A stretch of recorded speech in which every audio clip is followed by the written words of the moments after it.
So today, exciting news for Joe Biden as he's getting his first cancellation of his term. And his term hasn't even started yet. I expect there will be many occasions to cancel Biden in the years ahead during the course of the Harris administration. So I'll have to choose my spots a little bit. Can't cancel them all, unfortunately. But here's a spot definitely worth choosing. Joe Biden delivered a speech this weekend discussing his plans for coronavirus relief. And he wants to save American small businesses, he said, he wants to save them after spending months supporting the policies that are destroying them. But here he is describing the plan and how the plan will be implemented. Listen. Focus will be on small businesses on Main Street that aren't wealthy and well-connected, that are facing real economic hardships through no fault of their own. Our priority will be Black, Latino, Asian, and Native American-owned small businesses, women-owned businesses, and finally, having equal access to resources needed to reopen and rebuild. Okay, so he says his priority will be Black, Latino, Asian, Native American, and women-owned businesses. Not just his personal priority, but the priority of his administration, his government, when helping these businesses out. There's a term for this. It's one we hear a lot. It's called systemic racism.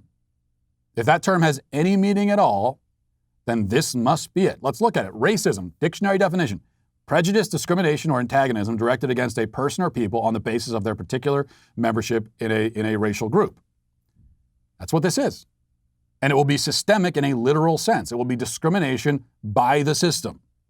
Now, notice something here. He mentions Black, Latino, Native American, women, and Asian business owners as the priority groups. This is a problem because, first of all, he said Latino instead of Latinx, which proves that he's transphobic. And speaking of which, he didn't specifically mention trans business owners as a priority, or gay business owners, or bi-gendered, polysexual, drag queen business owners, leaving me to assume that he hates all those people and is literally Hitler. What other explanation could there be? These are the rules now. But more to the point, the inclusion of Asians is telling, because Asians do better than white people in this country, economically, financially. Their median household income is something like $20,000 higher. So this already is pretty good evidence that white privilege is a myth. It's white privilege, but the people who do the best here aren't white. So that tears down that whole house of cards. It's also evidence that the prioritization of non-whites in Biden's plan has nothing to do with helping the disadvantaged, despite how it's being sold, because that's what they'll tell us. They'll say, well, these are just the groups. It's not about the race. It's just that these are the groups who are most disadvantaged, and so we're trying to help them out. Well, Asians are quite a bit less disadvantaged. They are more advantaged than whites. And yet they get the priority while white males are left in the dust. The real point for Biden and Harris is simply to punish white males. That's the point. He might as well have saved himself some time and some words, especially as it obviously strains him to speak words, so he could have saved that trouble, and just said, white males will get the short end of the stick. Or he could have said, we will make sure that white males don't get any help. Because that's the point. The point is who they aren't helping, not who they are helping. And this is what we can expect in the years ahead. The Harris administration, with Biden as its figurehead, will be the most racist in modern American history. The left is long past hiding its racial bigotries. They blame white males for all the ills in the world today and through history, and now they intend to punish the villains. And the problem is that most conservatives, as usual, have been too afraid for years to meet this head on and call it what it is.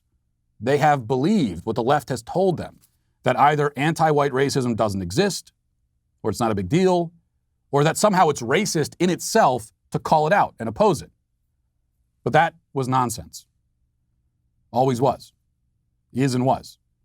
We all know that if Donald Trump had ever given a speech where he announced a plan to give relief to business owners with priority to white males especially, can you imagine that? The entire country would lose its mind. Democrats would call for their third impeachment.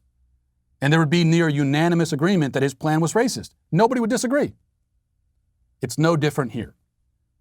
We never should have allowed the left to pretend that racism is somehow different when directed at white males. But that's the lie that has cemented itself into our culture, the cancer that has metastasized. And we're going to see how bad it gets, because they literally haven't even gotten started yet. But for now, Biden is canceled. So I'm doing my part at least. I don't know what the rest of you can do, but I will at least cancel him repeatedly. Hopefully that'll do something. Won't do anything, but helps me vent anyway. Helps me emotionally. Well, I hope you enjoyed that clip from the Matt Walsh Show. If you did, go ahead and hit that subscribe button right down there so you can stay up to date on all of our future content.